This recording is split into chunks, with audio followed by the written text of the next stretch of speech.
Hello, everyone. My name is Jaslyn, and today I will be presenting on ancient Egypt, covering pages 23 through 31 from our text. My focus will be on how geography, religion, art, and leadership shaped one of the most enduring civilizations in history.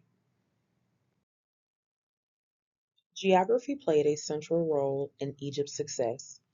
The Nile River, while its predictable annual floods provided fertile soil for farming and was the foundation of Egypt's agricultural system. Upper Egypt was long and narrow, bordered by cliffs and desert, while Lower Egypt was a broad delta open to the Mediterranean. Despite the natural division, Egypt achieved unity under strong rulers, which was essentially for stability. This geographic and political balance became a core value of Egyptian civilization. Religion and the afterlife were at the heart of Egyptian culture. Pharaohs were seen not only as political leaders, but as divine beings, living gods on earth. The chief deity was Amun Re, the sun god, with myths of Osiris, Isis, and Horus reinforcing ideas of life, death, and rebirth. Most striking was their belief in the afterlife, documented in the Book of the Dead, which guided souls through judgment. This religious framework shaped both morality and monumental art, emphasizing permanence and continuity. The Old Kingdom is often called Egypt's first golden age. King Narmar's palace symbolizes the unification of Upper and Lower Egypt. Imhotep, the architect of Pharaoh Djoser, designed the step pyramid, one of the earliest monumental step structures.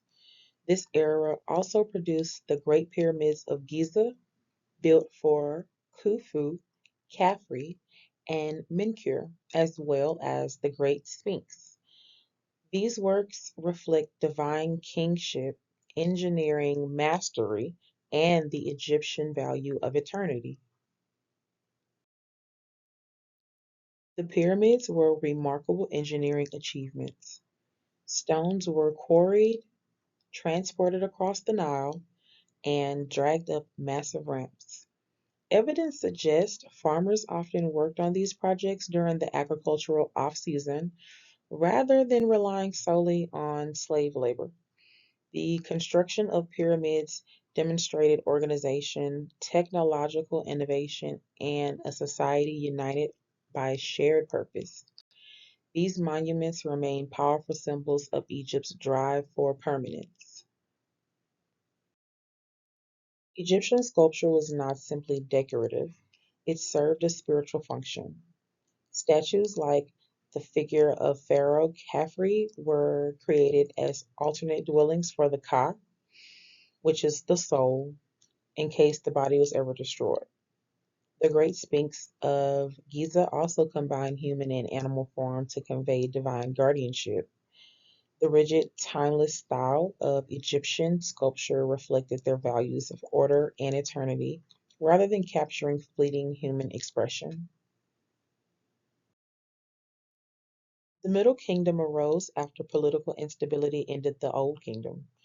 Art from this period reflects a more somber mood, with rulers shown less idealized and more human.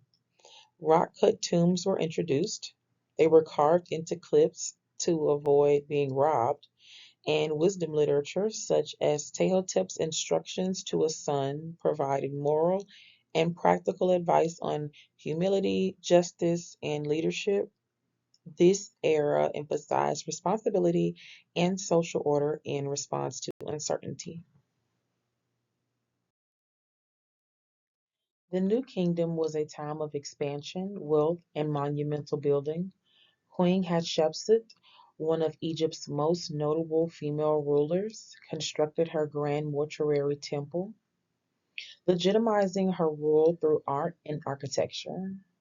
Ramses II, often called Ramses the Great, commissioned massive temples at Abu Simbel, Karnak, with its immense hypostyle hall of 134 columns demonstrated the religion, devotion, and architectural ambition of the period. These monuments reflected Egyptians' pride and cultural confidence. In the mid 14th century BCE, Pharaoh Akhenaten radically redefined Egyptians' religion by elevating the sun disk, Aten, as the sole god. He even changed artistic conventions, portraying himself and his family in natural family scenes. The bust of Nefertiti remains one of the most iconic works from this period. However, his reforms were reversed right after he died, showing that while innovation occurred, traditionally ultimately prevailed. This brief experiment highlights the tension between continuity and change in Egyptian culture. Tutankhamun, or King Tut, is remembered less for his reign than for the discovery of his intact tomb in 1922. The treasures inside, including the famous gold mask, provided extraordinary insight into Egyptian art, the religion, and the burial practices. While his rule restored traditional practices after the Amarna period, his archaeological legacy has had the greatest impact so far. It reminded us that the rediscovery can reshape our understanding of the past. Across all these periods, certain values stand out: permanence, order, religious devotion, and cultural pride. These values are visible not only in pyramids and temples, but also in how society was structured. We see similar expressions today. For example, just as the pyramids symbolized Egyptian power, modern monuments like the Lincoln Monument or skyscrapers such as the Empire State Building symbolize national ambition and pride. Architecture continues to reflect the values of the civilizations that built it.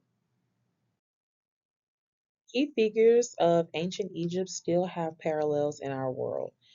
Pharaoh Khafre represents divine kingship and authority, comparable today to leaders like President Joe Biden, who embody national power, though in a secular context. Imhotep, the architect of the Step Pyramid, parallels modern visionaries like those who designed the Empire State Building. Both represent innovation and the pride of their societies. Priests in ancient Egypt preserved faith and rituals, much like Pope Francis today continues to guide millions spiritually. These roles demonstrate continuity in how civilizations rely on leadership, creativity, and religion to maintain order and identity. So, first, we've got the pyramids at Giza.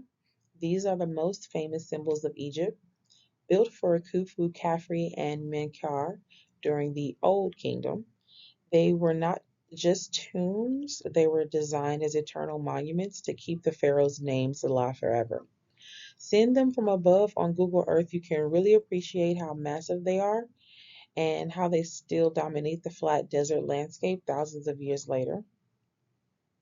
Second is the Step Pyramid at Djoser. This was Egypt's first true pyramid and basically the blueprint for all of the other pyramids that came after. On Google Earth, you can see how it stands out in the desert, almost like a giant staircase to the sky. Lastly, we have the mortuary temple of Queen Hatshepsut. She was one of Egypt's most powerful female pharaohs, and she built this temple right into the cliffs of the Habari. On Google Earth, you can see the long ramps and terraces that led up to it. It was basically her way of proving her legitimacy as a ruler and connecting her reign to the gods. It's both a political statement and an architectural masterpiece. What makes Egypt so important to the humanities is how they tried to answer life's biggest question: who are we? What happens after our death? How do we keep our culture alive? They answered with pyramids, tombs, stories, and art. And by studying them, we see how humans across time have always used creativity to search for meaning. To close out my presentation, I picked a short video that takes us inside King Tutankhamun's tomb. This really ties everything together: Egyptians' obsession with the afterlife, the incredible treasures they created, and the way those beliefs still fascinate us today. King Tut's tomb is so important because it was discovered almost completely intact in 1922, giving us an unmatched look into ancient Egyptians' burial practices. Seeing it on video makes all of that history feel real, not just something on a page. So, overall, from the geography of the Nile to the pyramids, the temples, the tombs, to leaders like Hatshepsut and Tutankhamun, what stands out most is how Egypt used art, religion, and architecture to search for meaning and to leave behind a legacy that would last forever. So thanks for listening to my presentation. And now here's the video.